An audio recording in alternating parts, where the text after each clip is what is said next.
When I first heard about Skopje, I almost missed the fact that it used to be called Nevoleni. The village's name alone hints at how much its identity has shifted over time. What caught my attention is how these name changes aren't just cosmetic.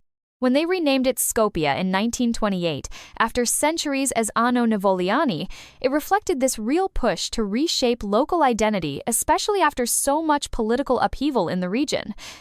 Exactly, and that renaming wasn't random. Skopje literally means lookout or watchtower. Sitting at 700 meters and overlooking the plains, the village kind of lives up to its new name, doesn't it? Definitely. Plus, the move to its present spot in the 19th century is wrapped up in local legends, apparently. They wanted a safer, more defensible place, and even needed Ali Pasha's blessing. It says a lot about the region's instability back then. Thinking about that era, it's wild how the village kept adapting first during the Byzantine period, then under the Ottomans. It was this blend of Christian and Muslim families just trying to coexist. It must have created such a unique daily life. Imagine hearing Slavic, Greek, and Turkish in the same street. But what really stands out is how those communities were completely reshaped after the population exchanges of the early 20th century. Yeah, by 1917, it had a pretty mixed profile, with around 230 Christian households and 60 Turkish Muslim ones. But the 1923 Treaty of Lausanne changed everything almost overnight. Those Muslim families were sent to Turkey, and Greek refugees arrived from Asia Minor.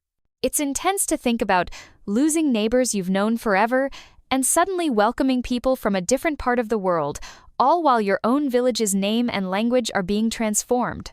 That kind of upheaval must have left deep marks. That makes me wonder how the people coped, especially with language. Older generations apparently kept the local Slavic dialect alive, even after Greek became dominant. There's something resilient about that. I've heard stories of grandparents slipping back into Slavic Macedonian at family gatherings, just out of habit.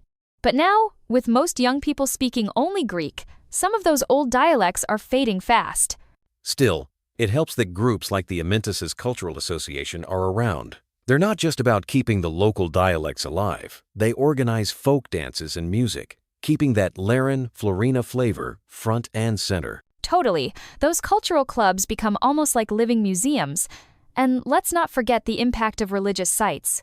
The old mosque was demolished after the Muslim community left, but now the Orthodox churches stand out as real symbols of that new identity. Speaking of landmarks, Skopje's geography is pretty striking. Built on a plateau beneath the Voros Mountains, it's not your average Mediterranean village. Winters there are seriously cold, with lots of snow. And that heavy snowfall probably shaped how people lived and worked. For years, the economy was all about livestock and farming. Nothing fancy, just whatever the land could give. But now, things have shifted, right? Yeah, these days, it's almost a suburb of Florina. People can hop in the car and be in the city in 5 minutes. Some still farm, but a lot of residents work or study in Florina itself. It's a real mix of old and new lifestyles. Honestly, it sounds like the village is still adapting, just like it always has. That tension between tradition and modernity feels really palpable there. What sticks with me is how the past isn't just a distant memory in Skopje. The village still carries echoes of all those transitions, demographic shifts, language changes. Even the landscape itself tells a story. I know what you mean. When a place has been shaped by so many families, local, refugee, different faiths, you end up with a community that remembers loss and adaptation in its bones. It's like every festival, every building has a hidden backstory. And maybe that's why Skopje's story is so compelling. It's not just about a single village, it's a tiny window into the big, messy history of the Balkans, with all the resilience and reinvention that comes with it. Absolutely. Next time I'm in the region, I think I'll take a detour and see if I can catch one of those local festivals. There's nothing like experiencing living history firsthand.